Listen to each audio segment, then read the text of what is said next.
saw you drive by. Okay, yeah, that's true. I saw you drive by. When I drive by. Yes, and it's good to have you this morning, Lobinko. Good morning. Yeah, great pleasure. It's really great. Welcome to our studios. Happy New Year from Women Radio Studio. Happy New Year to you. Thanks and thank you. And again for the gifts. I mean, it was nothing. It was little. We could have done better. Yeah, we could have done better. Thank you so much. The fact that you guys even had that thought of us in mind. We had bigger plans. Okay, I'm expecting a car. Yes. From you. But then I want to say thank you so much for every Tuesday morning you have. I'm sure like of you will feature on the newspaper review. I'm always very grateful. I remember first time we met, it was via just, I think it was Pastor Noruwe that connected us together. And, it's been a journey so far. And I want to say thank you so much. Thank you for coming in. Always. Thank you. My pleasure. All right. We have Esther. Esther is with us this morning. Good morning to you, Esther. Good morning, Daniel. Of course. And this is the newspaper review. Welcome, everybody. And as much as possible, let's do well to be part of the conversation on 070-317-56537. We have headlines across the newspapers this morning. And I'd love for you to be part of it by sending us a text or a WhatsApp message on 070-317-56537. Start off with the Punch, Esther. The Punch newspapers. Magistrates protest in Cross River allege 26-month salaries unpaid. Nigerians shouldn't politicize my attack, says Autumn. Ekiti ex-surveyor general's widow abducted from residence. Amotekun joins search. Don't set Nigeria on fire over hijab, PFN tells Abdulrazak. Only 47 money transfer operators are licensed, says CBN. Ongoing crisis meant to weaken North over 2023, says NEF. INEC plans online voter registration, target 16 million Nigerians. Over to the This Day newspapers. All right, the This Day newspaper has the headline, 1,000 terrorists persecuted, 500 jailed, says military. A 39 adopted student, parents seek rescue within 48 hours. 19 perished in auto accident along the Kaduna-Abuja highway. Yesterday somebody was traveling. I can't remember the destination person was traveling from, and I think it was a journey of about 4 hours, and the person saw about 6 accidents already on the road. It's really crazy what's happening on our highways right now. And former Supreme Court Justice wants Biden a burden of proof shifted to INEC, and federal government highlights opportunities for Nigeria in the African Continental Free Trade Agreement. The National Electoral Funds transfer, weak, ineffective governance, threat to Nigeria's existence. The Guardian. On the Guardian newspapers, Leah Sharibu gives birth to second baby in Boko Haram captivity. Nigerian vaccinated 122,410 persons, warns against vaccine mismanagement. Nigeria in critical situation, minister admits. Experts implores federal government to regulate water supply. Lawyers debate relevance over Presidential Advisory Committee Against Corruption. Over to the Nation newspapers. The Nation has the headlines. Northwest governors issue vacate forest order to bandit. And parents of 39 kidnapped Kaduna student accuse government of inaction. 122,410 Nigerians vaccinated so far, says the Presidential Task Force. Safest State by Ganduje. Virus case. 24.4 billion naira investment. Supreme Court declared June 11.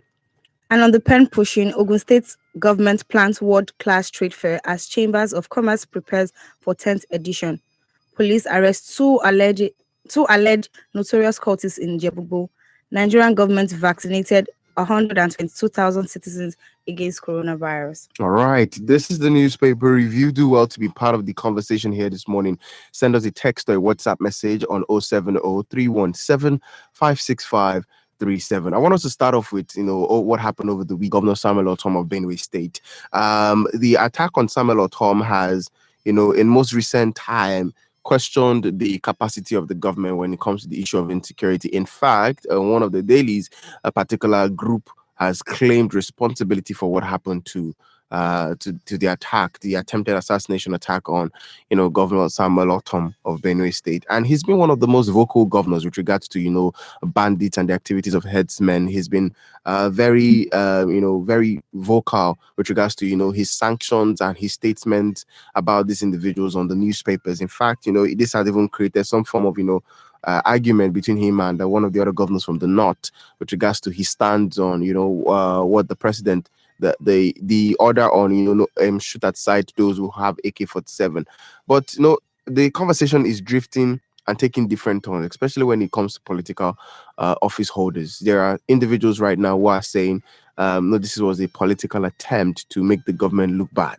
What are your thoughts this morning? You see, whether we like it or not, this is an attack.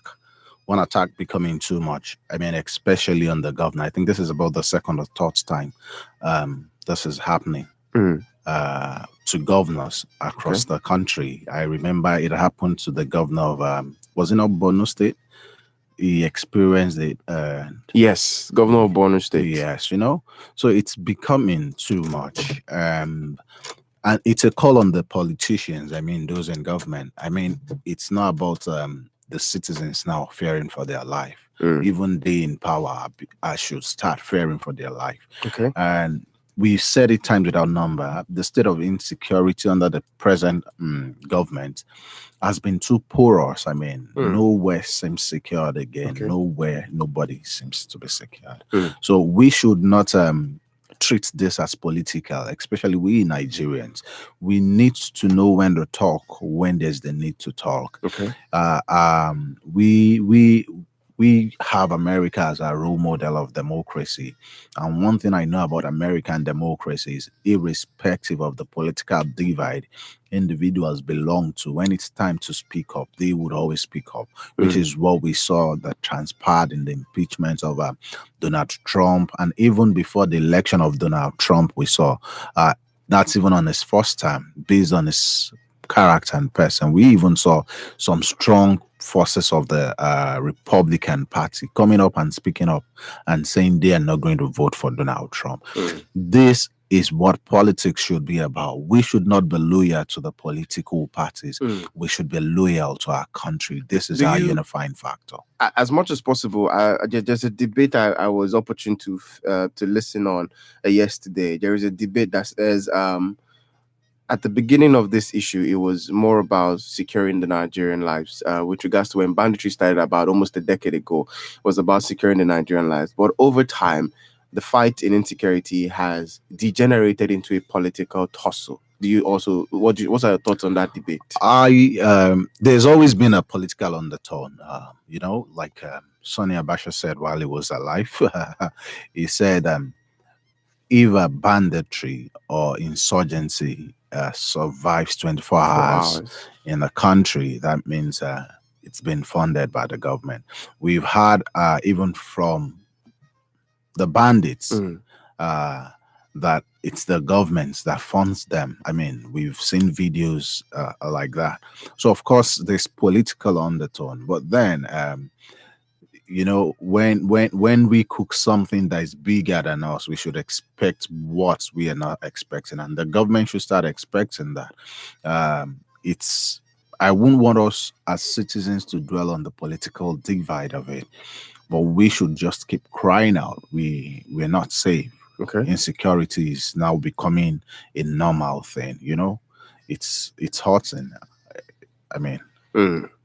All right, it's the newspaper review on Women Radio WFM 91.7. Do well to be part of this conversation. Send us a text or a WhatsApp message on 070-317-56537 to be part of the conversation here on the newspaper review. And yes, of course, you can tweet at us at WFM 917 to be part of the headline, to be part of the newspaper review and be part of this conversation. Still talking insecurity, which has, it's funny how insecurity has become one of the things you look forward to talking about on the dailies every single day. And it's sad because it's no longer a shocking news on the dailies, which I'm very worried about. That, it's almost like we are getting to a part of the country where we are sort of normalizing this conversation, which I'm always very bitter when I hear people just, very reluctant, because there is already like a mindset of, oh, this is the situation. I'm like, Exactly. I do not buy that idea. It's scary. Like seriously, it's scary. The only for of late now, the only distance, for someone like me that really loves driving, the only distance I'm safe covering is between here and in Shagam interchange. You know, I was in Abeokuta over the weekend, and all through the journey, I was just praying, God. It's so scary. Everywhere now is no place seems to be secured. Mm. I was reading something last week about Lagos Ibadan Expressway that from Odumakin, even time frames was given that it's a very risky place to travel through. And those things, the patterns are even traceable. So what's the security apparatus doing about it? I mean, it's different when a pattern is not I mean, you can fix a pattern to a crime, but now we have a pattern to this crime, and yet it keeps recurring. Talking about patterns, in most recent time, I think the whole of last week, there were new revelations with regards to the issue of insecurity. The IG coming on the papers to say, was on the talking and saying that state governors have not been cooperative enough, even as to support the federal government plans. And before then, there had been headline where the governor of Kaduna State has spoken about the fact that they do not have any authority over the security agencies in their state. All of these conflicting headlines just continue to raise speculations on, are we actually, what is the problem here? In truth, we've not been practicing the federal system of government we proclaim to be practicing. Okay. There's too much power in the center. I was reading yesterday when someone said Autumn should take blame for the attack on him because he's the chief security of the state. But in truth, is he really having the wherewithal, the power, the constitutional power, as it were, to actually be in full charge of the state? We've seen for states that decided to take their security challenges by the on. We saw the response from the federal government, and that it was when Amotekun was created. We saw it. I mean, we saw the sparks it created. That's at a point, it was even said that whatever security outfit is going to be created should be put on the federal outfit. So let's talk about the headline on the Nation newspaper this morning. Northwest governors issue vacate forest order to bandit. So yes, the Southwest governors have asked, Southwest governors have asked bandit and everyone hiding in their forest to leave or face the wrath of security agencies. Katsina State Governor Aminu Bello Masari, who announced the decision, said that it was taken in their renewed drive to flush out illegal elements and hoodlums who launch sporadic attack from this forest. The governor spoke yesterday in a special Hausa program, which was aired on one of the television stations. He said, whoever remains in the forest would be regarded as a bandit. Therefore, the security forces will deal with them ruthlessly. He said the governors will forgive bandits who surrender their arms. The defense headquarters yesterday said full military assault would be deployed against bandits in the north, as ordered by President Muhammadu Buhari. The Minister of Defense, Major General Sahilu Magashi, said the country was in a critical situation following the resurgence of terrorist attack, banditry, and adoption. He also said that the security challenge requires Nigeria's support. The minister spoke at the National Defense and Security Summit organized by the Defense Headquarters, with his team promoting kinetic operation as a major plank for counter-terrorism and counter-insurgents in Nigeria. I'm wondering why we are having seminars on on issue. Or I'm not disregarding the importance of speaking to security personnel. But you say, while you were talking, I remember the movie I watched some years back. I think about almost 2 decades now. Leon Costa's Mr. Bourne. Okay. There's this guy, the king, that said something to one of his wife. Yala pu pu pu, meaning your talk is cheap. And that's what I say about the government. The talk is cheap. We're always talking. We're tired of hearing we would. When Buhari was going to be sworn in on Okay. in 2015, one of Yeah. the things they said when he said, "I belong to nobody and I belong to everybody," was that the first headquarters will be moved to where? To the terror zone, you know? But till date, we are yet to see that impact. Mm. I mean, now the question is, do we actually have a security force? I mean, security outfits that could be forceful enough to flush out those people? Okay. We as Nigerians, we've lost too much confidence in the government.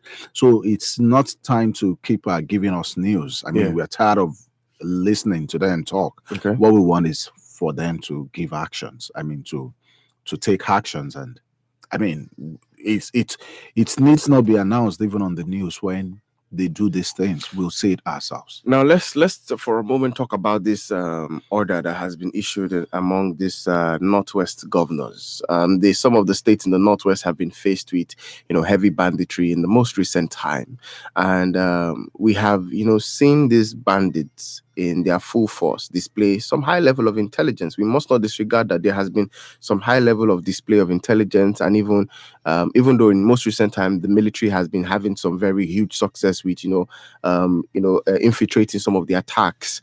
But how then? How best? Because when this kind of statements go on the papers, the question is, what is the security of the people? You have said this bandit should vacate the forest. I don't think it's going to be an easy tussle. I don't think the bandits will just leave the forest and come and surrender their arms. Even though some of one of the major disagreement right now among the governors in the north is the issue of amnesty. Some governor of Zamfara State has issued a 2 month, amnesties to say, oh, in the next 2 months, drop your ammunition, surrender, and you're free. But if after that, and Cardinal State governor is saying, cleric can speak peace to criminals, but my job as the governor is to protect the people, and I'm going to treat them as criminals. One of my lecturers back in the university, Professor Doshobo Ali, taught me something. He said, we live or die by deadlines. There's no crime in saying, okay, you guys come out, put down your hands. Because the fact remains, don't be surprised, some of those bandits are actually also victims of circumstance which the country has created: joblessness, lack of education, and all that. Okay. Of course, being controlled by. So when you talk about giving up, the process after giving them this amnesty, what's the process put in place to reorient them? That should be a question. But that said, if a deadline is given, then they should be flushed out. When these guys come back into the midst of the people, don't be surprised their orientation will change. But the cover they have at the moment is the forest where they are. They seem untouchable, they seem impenetrable. You understand what I'm saying, Daniel? Okay. So invariably, it's a good one. It's a decision long awaited. I mean, I wouldn't say it's coming too late. It's better late than never. I mean, if all the forests could really be flushed of bandits, of criminals. I mean, no, criminals won't perpetuate their acts with grazing effort. I Yes. mean, grazing confidence, like they would while they know that they can kidnap and go into the bushes. So there is another headline with I'd love us to still shed some lights on. It's the raising of the awareness of there is a movement called the Fulani Nationality movement, which the Pan Northern Nigerian social political organization, Iowa Consultative Forum, and the Christian Association of Nigeria on Monday challenged security agencies to immediately fish out and arrest members of this particular movement. The group told the Punch newspaper that security agencies should swing into action by the investigation threat by the hit squad. They made the call as the police department and Department of State Services and Defense Headquarters kept mum over the threat by the Fuman to attack individuals and states that were against open grazing of cattle in the country. Fuman recalled that Fuman on Sunday night said it carried out the attack on the Benue State Governor Samuel Otom, who escaped assassination in his farm at the Tayomu community near Makurdi, the state capital, on Saturday. The group, who attributed Otom's escape to a technical error, said the governor would not escape next time. It also threatened to attack individuals or states that opposes open grazing in the country. The Fulani group in a statement said, we are We have our operatives in all the southwestern states. Each will face our sword. We want collaborators working against the Fulanis across the country. We shall get you irrespective of your hiding place. These were the words. We state clearly any state or individual that opposes Ruga will be confronted. Any state or individual that opposes ranching we shall get you. Speak against ranching and Ruga even on the internet. Our noiseless fighters shall find and fix you. These are very, very strong statements that made their way to the front of the newspapers. And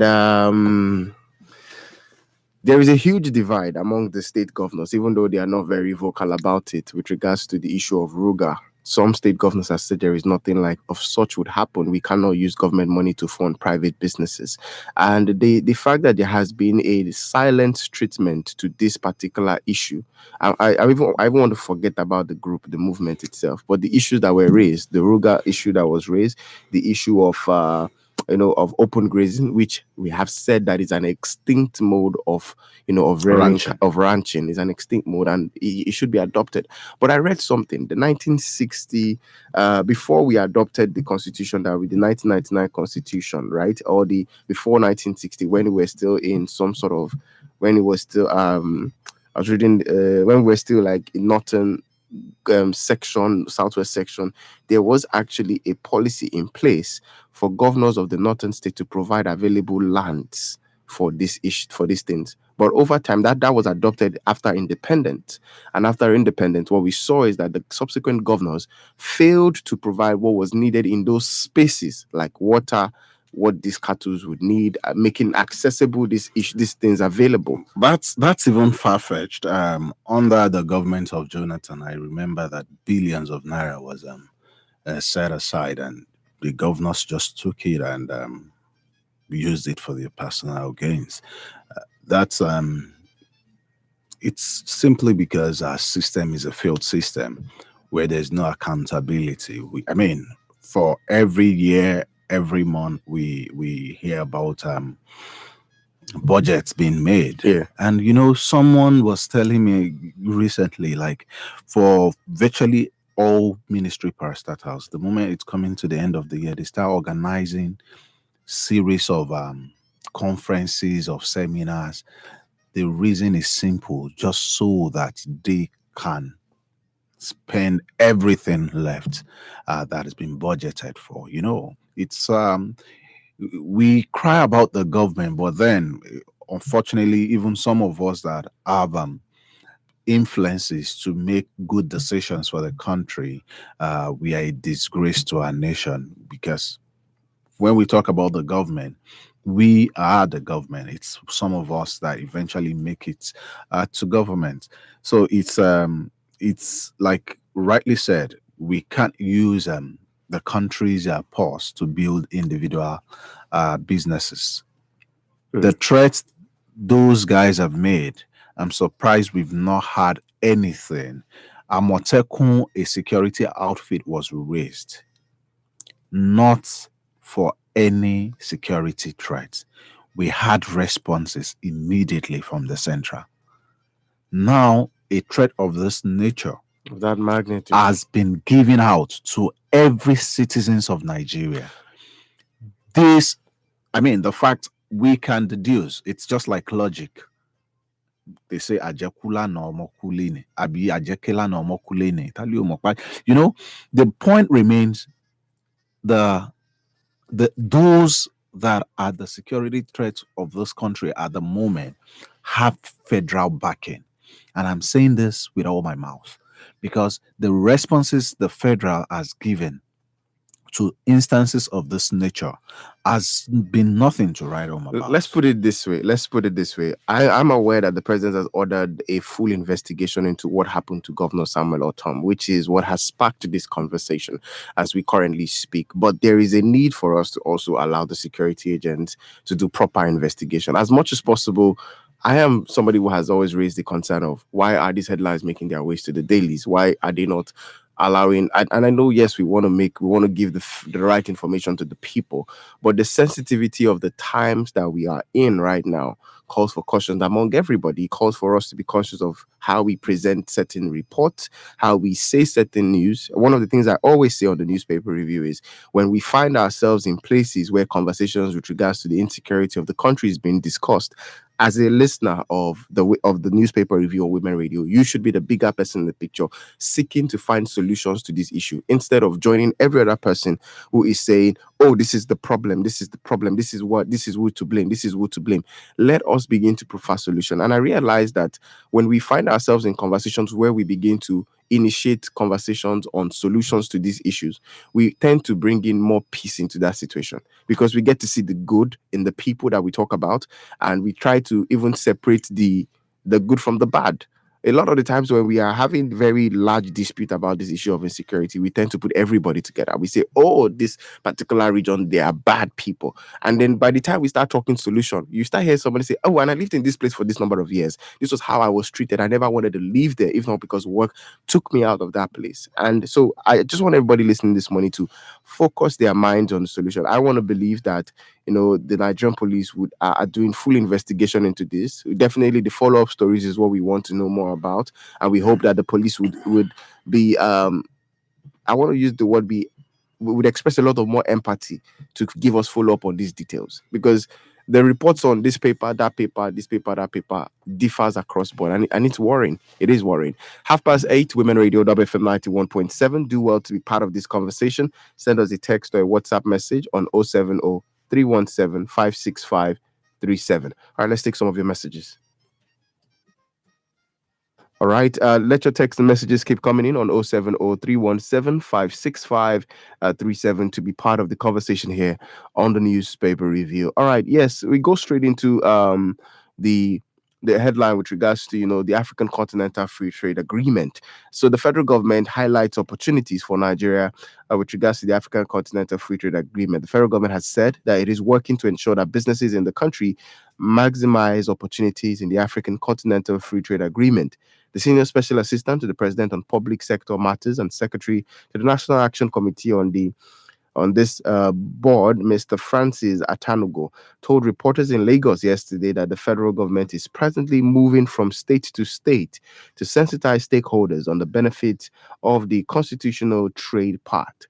He said that success with the African Continental Free Trade Agreement would be divided, would be sustainable Nigeria's economy with strong linkage with the top economics in Africa, as well as global accepted country brand. According to him, concerns the rule of origin is being addressed by stakeholders on the continent, stressing that only goods produced in the continent would benefit from the African Continental Free Trade Agreement. Underline the word "only goods produced in the continent." He stated that authorities to administer the rules of origin rule are being established and the concept are being agreed upon. The rule of origin means that for the product, if they are not being made 100% in Africa, they are not qualified. In order, if they do not meet the rule of sustainable transformation, they do not qualify. And this will guide the agreement. It does not mean that those products cannot come in, but they cannot benefit from the package in the agreement. I extensively, had followed through on the African Continental Free Trade Agreement because I'm someone who is passionate about Africa's entrepreneurs establishing and thriving. But it has always been established that the value of what we have in Africa is not in any way beneficial if we do not transform it into finished product. Our raw gold is of no value if it's not made into jewelries. Our crude oil has no value, has no much value if it's not being made into premium auto spirit and the likes of other byproducts of the crude oil. Now, when we look at Nigeria as an example, I was talking to an entrepreneur who is in the UK, and she says it's easier for me to send something from Nigeria to UK than for me to send it from Nigeria to Ghana.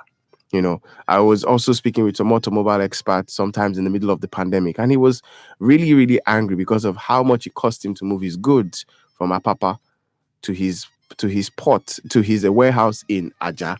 And he says he is spending almost the same amount bringing those spare parts from Germany to Apapa. Now, when we look at these issues, we look at the economy of the country right now and how much effect the with regards to manufacturing. We are not a producing country as we speak. We have very few manufacturing companies in the country, and that's the bane of our problem. that's the yeah That's the bane of our problem. I was conversing with someone just recently, and the same statement you made was what he told me. The Mm. what we and unfortunately we have everything Okay.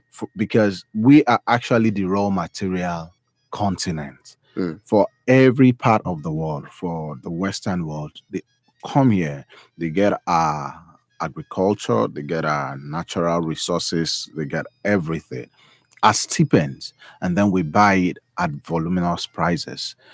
So the free trade zone agreement is something that I hope the government would be honest about, open about, because we've seen businesses have to leave Nigeria. We've seen businesses die because of the insensitivity of those Okay. who should regulate, or Mm. there's only. I mean, it's more like a case of always want to exploit. We've like every Nigerians wants to exploit the other person. Not Mhm. nobody's virtually little or no less people are Yes. out to actually grow. It's a culture that we need to kill. One of the fundamental things we need to address with regards to the African Continental Free Trade Agreement is we do not have enough power supply to be able to meet the demands of manufacturers. And that's why a lot of manufacturers are going to other African countries.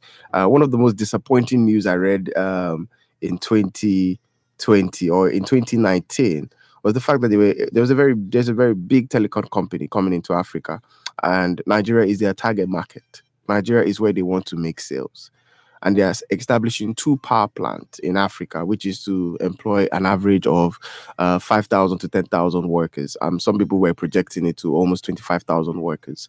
And if one of those plants was in Nigeria, that means we would have an employment of about 10,000 persons. And guess what? They're not bringing the plants to Nigeria, but their target market for sales Is is Nigeria. Nigeria. And you know the funny And- part? The funny part is if we go by this made in African continent agreement, which the products must have been made here, that's what these people are doing. They're bringing in everything, assembling it here, and it would be registered as made here. How then do we ensure that we can also benefit from these things? It's simple. You talked about electricity the other time. It's not because we don't have the wherewithal to make our electricity, right? Since the days of Babangida, since the days of we've been electricity has been something we've been working on. Mm. We've been spending money on. We've not been spending on it. We've not really been spending on making electricity work, but we've been budgeting. And when I talk about budgeting, we've been budgeting seriously, heavily on it, but we've not been spending those budgets. So the government, it's just a decision of the government. Our leaders, do they want us to keep to continue being at the receiving end of all this benefits coming into Africa? We supply some country electricity, and those countries actually have electricity 24 hours. But unfortunately, we, the manufacturers of electricity, we really have, and one thing that would definitely solve electricity is metering. Because the moment there's metering in every house, the prepaid metering, yes, and I don't have to pay when I don't use electricity, of course, those who owns that business would want to provide for. I think that's a whole total conversation entirely, because we have to talk about metering. We have to look at the corruption of metering, the fundamental dysfunctions to the establishment of metering it's in still Nigeria. all part of the budgeting for electricity we just talked about. I mean, there's no problem anywhere. every problem we talk about, every hiccups we say we're facing is man-made, and it's for the benefit of a few. I mean, it's because some people are benefiting from it. All right, 21 minutes to 9. This is the big question. This is the newspaper review on Women Radio, WFM 91.7. Do well to be part of the conversation. Send us a text or a WhatsApp message on 070 317 56537. 070 317 56537 to be part of the conversation here on the newspaper review. My name is Daniel Adaj. I have Lobinko Larewaju here with us this morning, and also Esther Alaribe. The D-State newspaper has the headline: NNPC pushes back, says new refinery will cost federal government $12 billion. That's what it would cost. So the Nigerian National Petroleum Corporation yesterday vigorously defended the approval of the whooping sum of $1.5 billion US for the rehabilitation of the Port Harcourt refinery, maintaining that apart from following due process, building a new refinery in class of the one in Rivers will cost the federal government between $7 billion and $12 billion. So the group managing director of the corporation, Malamele Kayari, who spoke yesterday in Abuja, stated her decision to revamp the old refinery was further taken because constructing a new refinery will take a period of 4 years, during which Nigeria must continue to import products. The NNPC urged that there was no basis for comparison between the Port Harcourt refinery and the one sold by Shell in America for $1.2 billion in terms of capacity, describing the public comment emanating thereof as curious. He disclosed that the actual cost of the project is about $1.34 billion, noting that the additional expense include tax and other duties that would come up. The real cost, he said again, $1.34 billion. Even then, you could argue that and say that we wouldn't build a new refinery. We have also seen some curious comparison that Shell sold one of its refineries for $1.2 billion, and it's even better than ours. Well, now let's look at this particular story. If we date it back, it will be revealed that the refineries we have that is about to be revamped was built in 1915, was when this refinery was built. Dated back to then, and that then, as at then, the refinery was doing 107,000 barrels per day. And a lot of people have, there have been so many debates on this particular issue of the refinery, saying, no, this is a waste of money. $1.5 billion is a waste of money. But let me get your thoughts. The NNPC director, Kiari, has, I said that, we need, this is the best option right now, according to him. Just recently, I think I heard that a refinery was built in Niger Republic, right? By Nigeria. I don't know how true that is, though. But then, like I told you earlier on, we own problem. There's too much drainage of budgets that is not reflective on the lives of the people. There's always a better solution for everything. It's surprising. I think we're into 20 years now, or 24 years. We're on our 24th year lap of the return of democracy, and not even one refinery can be talked about confidently. How long are we going to do this? And unfortunately, there's no continuity in government. Another government comes in, the story starts all over again. I mean, how long are we going to do this? All right. The newspaper review on Women Radio 91.7. I feel we're having the technical issues with the lines, but do well to just keep trying to get us your messages to come in. All right. Let me. From just says, so it is true that the military are for some certain individuals. By the military word that the real ammunition will be deployed and anyone in the forest will be dealt with, means that Buhari and some northern governors know something about this. The tsunami of death is coming and is not going to be usual, especially with the distinguished. Another message here from Chike in Akuti says, I want President Muhammadu Buhari to make sure that this assassination attempt isn't treated with kid gloves, because it is now an open secret that the Fulani herdsmen did it. If the criminals also want Ruga, then the agitation has no meaning, because the South has said no to Ruga. For us to cohabit as one entity, we need to negotiate our existence, and this is inevitable. Emeka says, I want to ask a question. Are we really one in Nigeria? Because I do not see this coming. Olawale Mutino Alakpere says, I wonder how the hijab wearing affects Khan and her sympathizers. Muslims are commanded by their Lord to adorn themselves with the hijab and not Khan.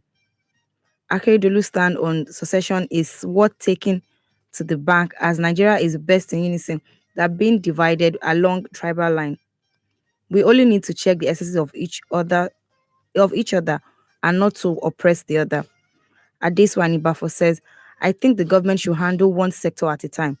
Every time they talk about the Lagos Ibadan Expressway and the Niger Bridge, while every other sector are being neglected, even the roads are never finished in any regime.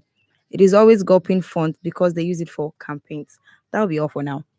All right, still the newspaper review on Women Radio WFM 91.7. Keep your text and WhatsApp messages coming in on 070-317-56537. Today is the 23rd of March, 2021.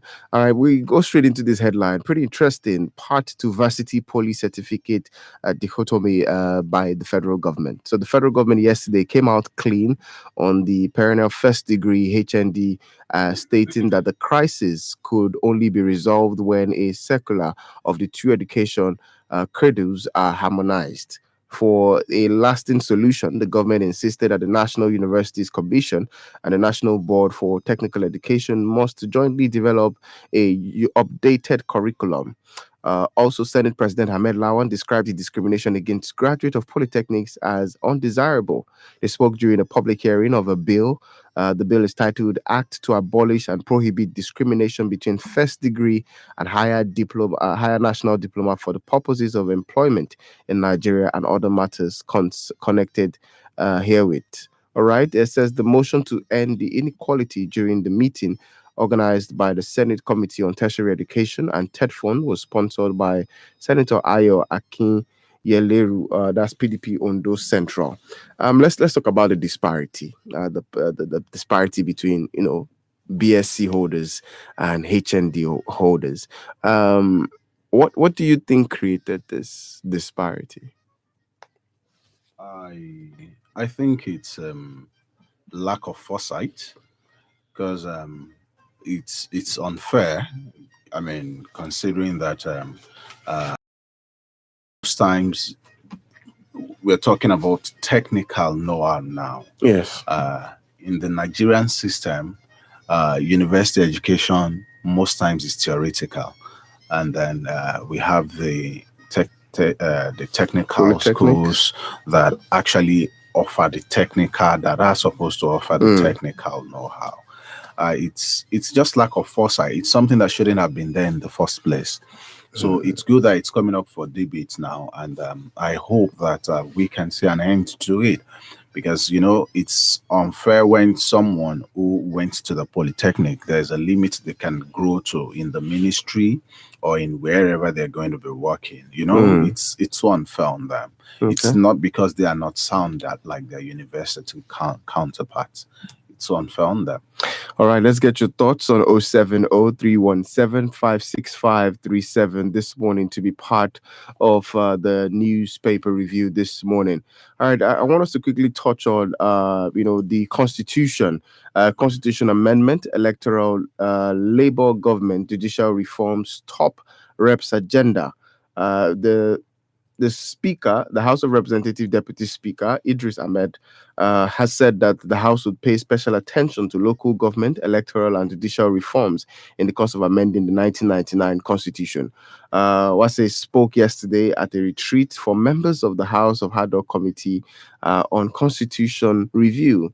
The deputy, who is also the chairman of the Constitution Review Committee of the House, said the issue of state creation as well as women participation in politics would be given special attention by the House committee. He said this is about nation building.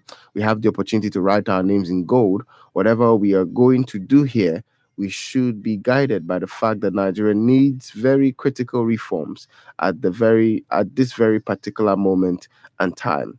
By our own design of the secretariat, we thought that we should segment the issues in the country so that we would have them in batches. We are not going to have one batch constitutional review like it was done in the past. As the issue comes, we shall be treating them and we shall be classifying them. It says that as of today, we require electoral reform that should be done, and this is the right moment for this to be done. Anything short of this particular period, you know how we behave. Many misgiving will come in. All right, now let's look at this issue. There is what's the name of this thing? I don't what Jonathan set up during his time. There was The confab. confab report. Thank you. The confab report that was put together. We have been speaking with regards to constitutional, amendment for quite a while. In fact, the promise by the National Assembly was that in the first quarter of 2021 they would have finalized the electoral reform bill. But they are saying now that before the end of the next quarter is when the bill would be ready. And what's your thoughts on the fact that there has been like and would I call it an intentional motion to not to look at the confab report? Yes, that's true. It seems so. Like there's been an intentional. Uh,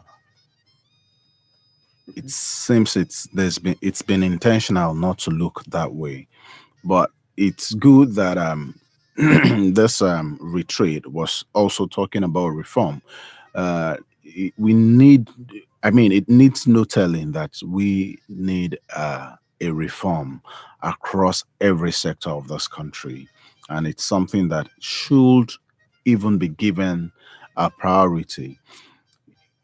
Unfortunately, I don't know whether I would say it's selfishness on part of those who get into power, because it's obvious that the country is not working, the system we have is not working.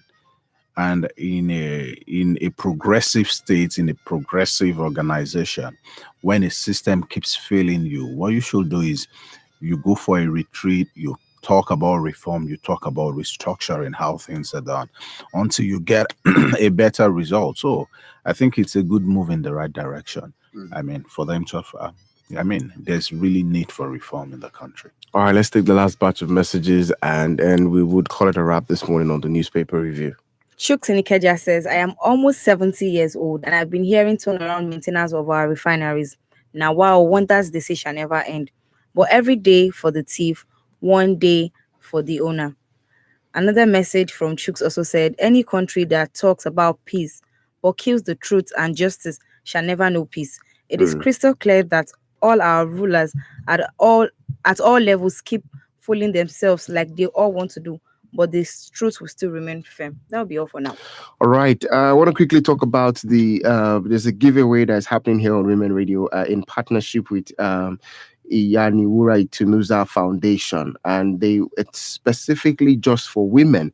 And the benefits of this giveaway is free online entrepreneurship training, access to funds, vocational training in catering, adire, baking, yogurt, zobo, etc., and motivational training. And it's strictly for women. It's proudly sponsored by a lot of other amazing women-led organizations. And all you have to do as a woman to participate in this particular giveaway is to post a 30 seconds video on WhatsApp.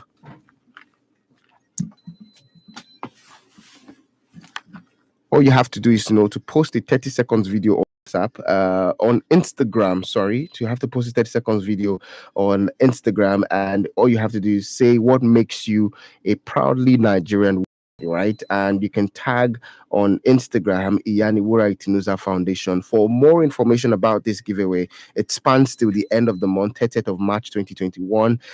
All you have to do is go to our Instagram page at WFM917 Instagram, and you can find the post on our Instagram page. The flyer is there, and you can read up more of the details and know the necessary individuals to tag along with Women Radio to be able to take part in this. It's an engaging one. It's a rare opportunity. So I expect that every woman out there, if you're a man listening, get your wife to participate in this. It is very, very lucrative. I can tell you, this is beyond giveaway. All right, Lubinko, let me just have your final words on the conversation we have had this morning. As Nigerians, we as long as we have the Nigerian entity, please, I would want to encourage us to keep praying for our country, peace of Jerusalem, like the Bible said, and I'm also beseeching our government, please, please, please, please give us good governance. That's all Nigerians really ask for. Nigerians are not asking for too much. They just want to have 3 square meal, have a decent life. Give it to us. That's basic. That's the basics. Thank you so much for joining us this morning, Lubinko. You're Do well to be part of the rest of the conversations this morning across board on the news. At 9 is the news at 9. After the news at 9, it's the big question. We're celebrating today's World Water Day, and we're going to be talking with regards to, the value of water to the Nigerian child. Do well to be part of that conversation on the other side of 9 o'clock this morning. My name is Daniel Adajo. Special thanks to Lubinko Olariwaju for coming into our studios today, and to Esther Alaribe. My name is Daniel Adajo. Good morning. We are WFM 91.7, the voice of women, using radio as a tool for women development. We condemn the abuse of women, girls, and children in any shape or form.